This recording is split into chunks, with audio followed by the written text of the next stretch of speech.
भारतीय सिनेजगतातील एक उत्कृष्ट अभिनेता, निर्देशक आणि निर्माता म्हणून ज्यांची ओळख आहे त्या अनुपम खेर यांचा 7 मार्च हा वाढदिवस. अभिनयाचे 2 राष्ट्रीय पुरस्कार आणि 8 फिल्मफेअर पुरस्कार त्यांना मिळालेले आहेत.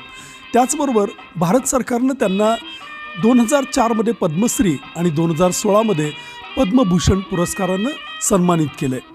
अगदी महाविद्यालयीन दिवसामध्येच महेश भट्ट यांच्या सारांश या चित्रपटामध्ये त्यांनी एका बुजुर्ग वडिलांची भूमिका साकारली आणि या भूमिकेनं त्यांना प्रचंड अशी कौतुकाबरोबरच सर्वश्रेष्ठ अभिनेत्याचं फिल्मफेअर पुरस्कारही मिळाला.